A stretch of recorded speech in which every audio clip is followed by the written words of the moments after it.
Hello everyone, मैं विनय पांडे और आप देख रहे हैं आपका अपना YouTube channel target botany classes. कैसे हैं आप लोग? आई होप आप सब ठीक ही होंगे और मज़े में होंगे और मज़े से पढ़ाई कर रहे होंगे। तो हम लोग पिछले लेक्चर में ट्राई हाइब्रिड क्रॉस यानी त्रिसंकर संकरण को समझा, ठीक। और उसके बाद इम्पोर्टेंस ऑफ मेंडलिज्म यानी मेंडलवाद के महत्व को भी समझा। ओके, देखिए ट्राई हाइब्रिड क्रॉस में कुछ ज़्यादा है नहीं, ठीक।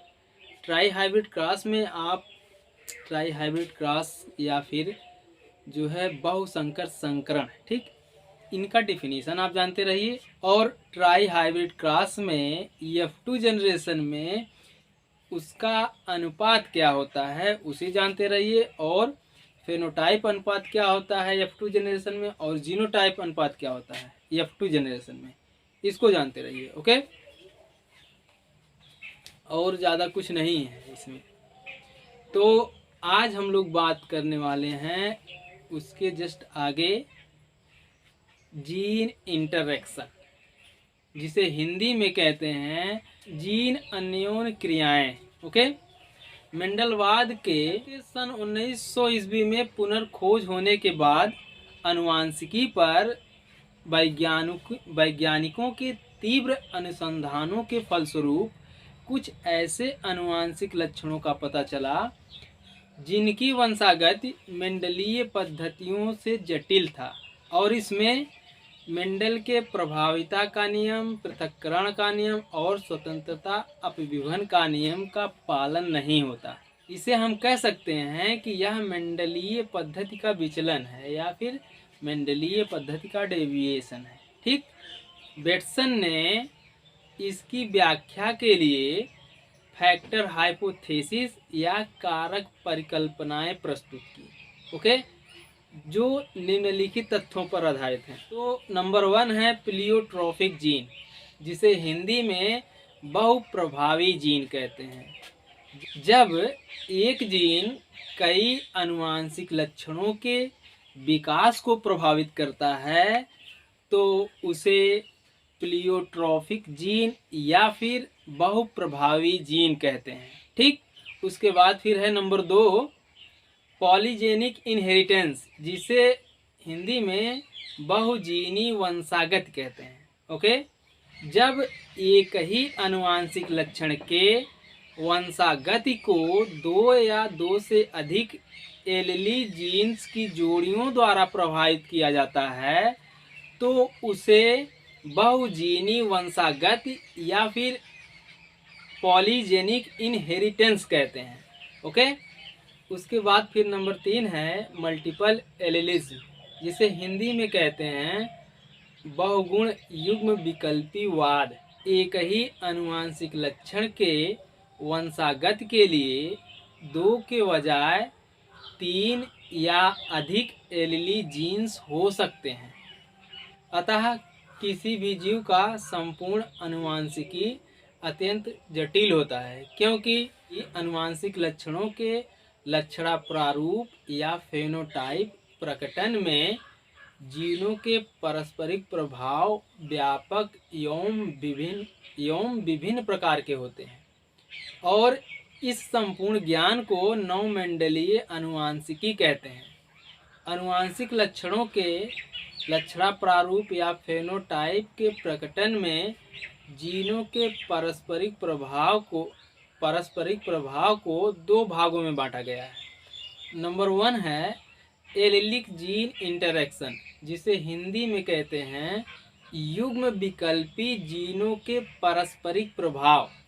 ओके, और नंबर 2 है गैर युग्म विकल्पी जीनों के पारस्परिक प्रभाव, जिसे इंग्लिश में कहते हैं non allylic gene interaction. Okay, तो आइए सबसे पहले देखते हैं एलिलिक जीन इंटरेक्शन में। तो आइए देखते हैं एलिलिक जीन इंटरेक्शन। यह एक जीन के विभिन्न एलील्स के बीच की पारस्परिक प्रक्रियाओं से प्रभावित होने वाले लक्षण के वंशागत से संबंधित होता है, जो कि निम्नलिखित प्रकार का होता है। तो इसके एग्जाम्पल हैं, नंबर 1 है इनकम्प्लीट डोमिनेंस, जिसे हिंदी में अपूर्ण प्रभाविता कहते हैं। और नंबर 2 है कोडोमिनेंस, जिसे हिंदी में सह प्रभाविता कहते हैं। और नंबर 3 है प्लियोट्रॉफिक जीन या फिर लेथल जीन, इसे हिंदी में बहुजीनी या मृत्यु कारक जीन कहते हैं। और नंबर 4 है मल्टीपल एलिलिज्म, जिसे बहुगुण युग्म विकल्पीवाद कहते हैं।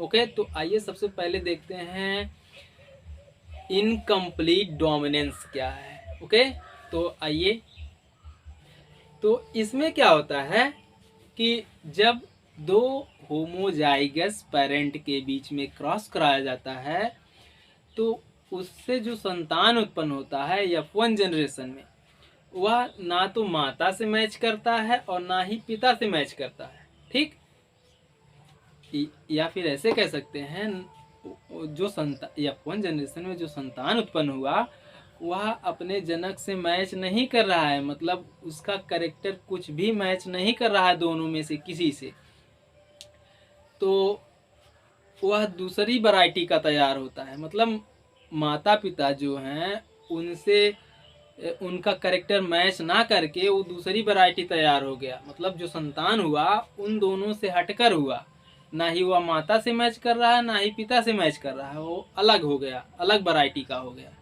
ठीक, तो यहाँ पर क्या होता है कि यहाँ पर देखिए रेसेसिव और डोमिनेंस का नियम लागू नहीं हो रहा है। ठीक, यानी कह सकते हैं कि यहाँ पर प्रभाविता और अप्रभाविता का नियम नहीं लग रहा है, मतलब इसका फॉलो ही नहीं हो रहा है। क्योंकि अगर डोमिनेंस और रेसेसिव का नियम लगता तो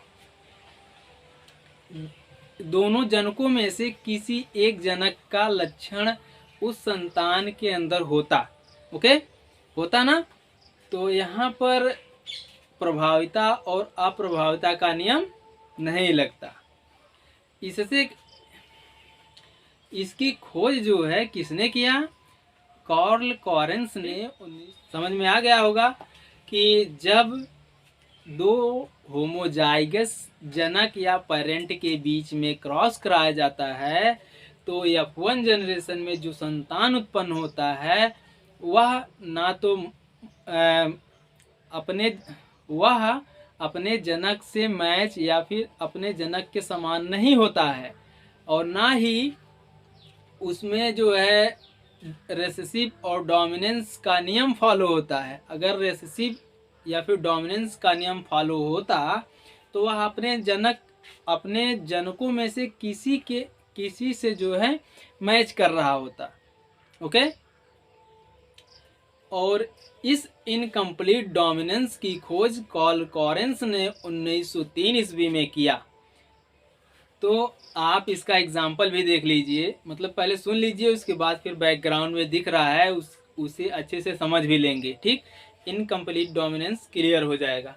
देखिए, सबसे पहले मिराबिलिस जलापा का 2 पुष्प लेते हैं। ठीक, एक रेड कलर का और एक व्हाइट कलर का। रेड कलर वाला जो होता है वह कैपिटल आर होता है, यानी डोमिनेंस होता है, और व्हाइट कलर वाला फ्लावर जो होता है वह रेसेसिव होता है, स्मॉल आर होता है। ओके, तो जब उन दोनों के बीच क्रॉस कराया गया तो उन्हें F1 जनरेशन में ना तो वह लाल फ्लावर प्राप्त हुआ और ना ही व्हाइट कलर का फ्लावर प्राप्त हुआ, वह दोनों के मध्य का गुलाबी रंग का फ्लावर प्राप्त हुआ। तो यहाँ पर तो इससे तो यही पता चल रहा है कि डोमिनेंस और रेसेसिव का यहाँ नियम फॉलो नहीं होता है।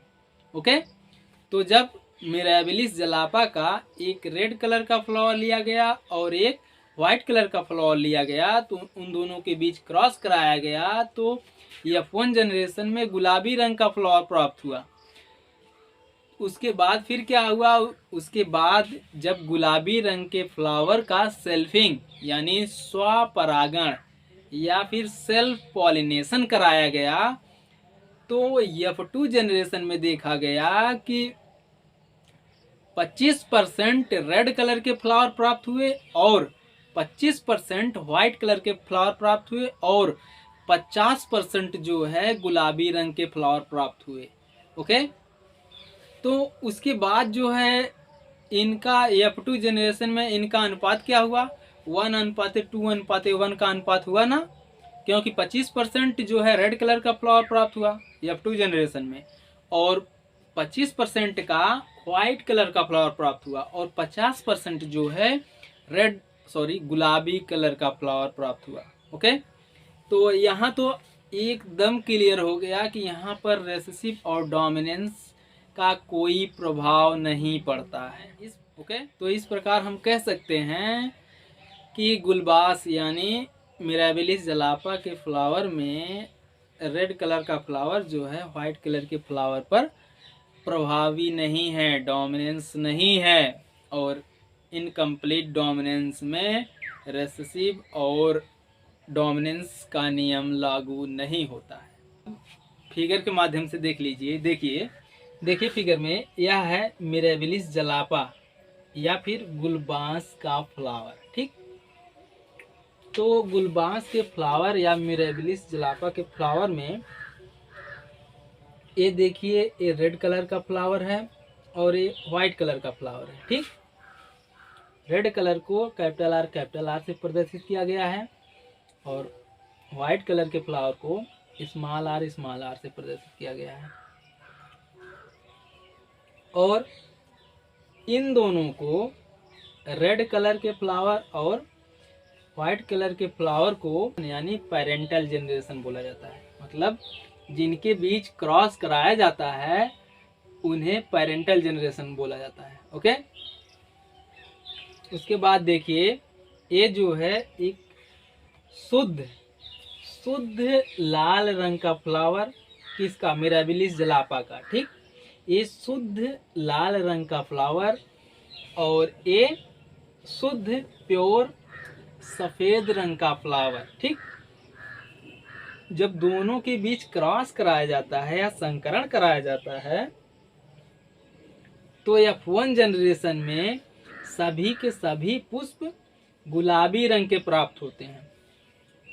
तो इससे यह पता चलता है कि यहाँ पर डोमिनेंस और रेसेसिव का नियम लागू नहीं होता है, क्योंकि अगर नियम लागू होता तो डोमिनेंस जो है वह रेसेसिव को दबा देता, अपने आप को एक्सप्रेस करता। ठीक, डोमिनेंस जो होता वह अपने आप को एक्सप्रेस करता, लेकिन यहाँ पर वह नियम लागू नहीं हो रहा है। डोमिनेंस जो है रेसेसिव को दबा नहीं रहा है। F1 जनरेशन में दोनों के मध्य वाला पुष्प प्राप्त हुआ, यानी लाल पुष्प और सफ़ेद पुष्प के बीच क्रॉस कराया गया। तो F1 जनरेशन में सभी के सभी गुलाबी रंग के पुष्प प्राप्त हुए, ना ही वह रेड कलर के प्राप्त हुए और ना ही व्हाइट कलर के पुष्प प्राप्त हुए। F1 जनरेशन में दोनों से हटके एक नया फ्लावर प्राप्त हुआ, गुलाबी रंग का फ्लावर। ओके, अब इस गुलाबी रंग के फ्लावर में जो है दोनों के जीन शामिल हैं, रेड कलर के भी जीन शामिल हैं और व्हाइट कलर के भी जीन शामिल हैं।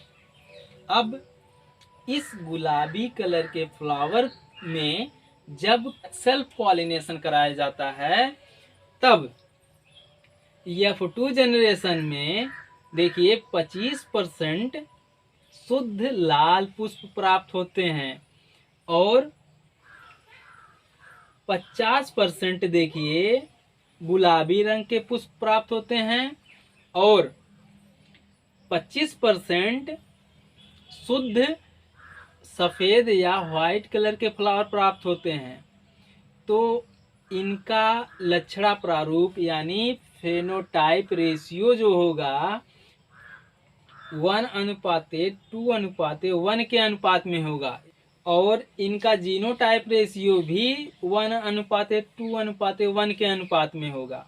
ओके, आई होप समझ में आ गया होगा। एक बार फिर से सुन लीजिए। देखिए, मिराबिलिस जलापा के दो पुष्प लिए जाते हैं, दो पुष्प, एक रेड कलर का फ्लावर और एक व्हाइट कलर का फ्लावर, दोनों के बीच संकरण कराया जाता है। तो F1 जनरेशन में सभी के सभी गुलाबी रंग के प्राप्त होते हैं, ना ही माता से मैच करते हैं ना ही पिता से मैच करते हैं। मतलब जो F1 जनरेशन में जो संतान प्राप्त हुआ, जो पुष्प प्राप्त हुआ, वह अपने जनक से मैच नहीं कर रहा है, वह अलग वैरायटी तैयार हो गया। ठीक। और जब इसमें सेल्फिंग कराया गया, किसमें? गुलाबी कलर के पुष्प में। जब गुलाबी कलर के पुष्प या फ्लावर में सेल्फिंग कराया गया तो F2 जनरेशन में 25% फ्लावर ऐसे थे जो red colour, pure red colour के थे, और 50% फ्लावर ऐसे थे जो गुलाबी कलर के थे, और 25% फ्लावर ऐसे थे जो वाइट कलर के थे और प्योर थे। ठीक, प्योर वाइट कलर के थे। ओके। तो इसमें क्या होता है कि डोमिनेंस और रिसेसिव का नियम फॉलो नहीं होता है।